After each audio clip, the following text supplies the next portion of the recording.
we jump now to joining at the White House, Fox News' Lucas Tomlinson. Lucas, what are you hearing from the White House?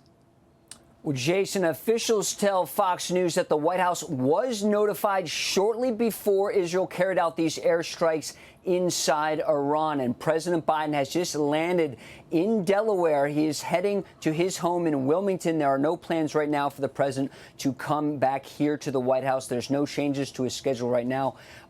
What we need to remind our viewers is that Prime Minister Benjamin Netanyahu in late September, just late last month, said at the UN, if you strike us, we will strike you. And then President Biden was asked just a week ago in Berlin, do you know what the Israeli response is going to be? And he said, yes, he does. It does appear that these are military targets that have been struck. And it was notable, Jason, that in an interview with the New York Times, Iranian officials say if military targets are hit and there's not widespread casualties and too much destruction, that a counterattack might not happen. Of course, as we just heard from Trey, this response by Israel tonight is based on the October 1st ballistic missile attack. That was nearly 200 ballistic missiles that were fired toward Israel. That's the largest ballistic missile attack in the history of mankind. Nobody had seen that before.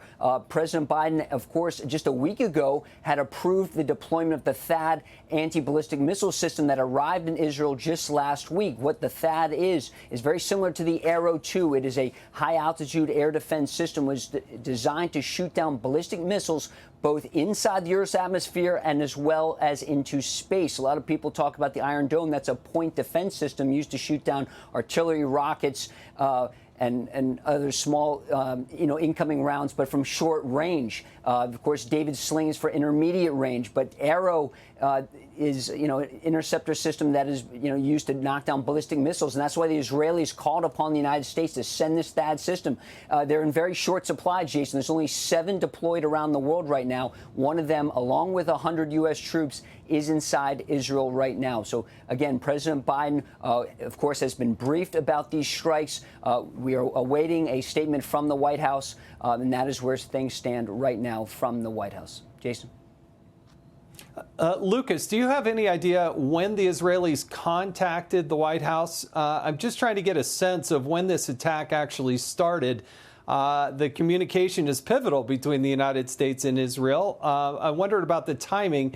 And the second part of it, question for you, Lucas, given your wide experience at the Pentagon and there at the White House, how many U.S. troops, how many people from the United States military are in the region, and what role, if any, are they playing in what's going down and what's happening tonight as Israel defends itself and goes back against, against Iran to thwart further attacks?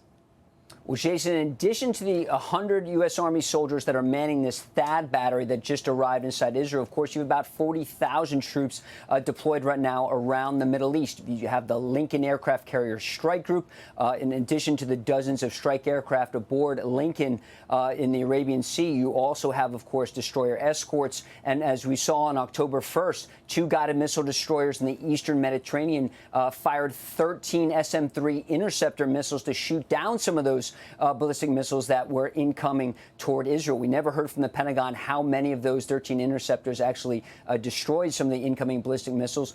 You've also just had a squadron of F-16s just arrive today from a base in Germany. You have, in terms of land-based aircraft, you have F-16s, F-15s, you have A-10s that are deployed to various bases throughout the Middle East, and of course, the Lincoln Strike Group. But all in all, about 40,000 forces. Of course, the head of U.S. Air Force's Central Command, that's based in Qatar, Jason. So we have assets, we have the ability to communicate and provide intelligence in real time. Lucas, really do appreciate what you're doing and keeping your eyes on the ground.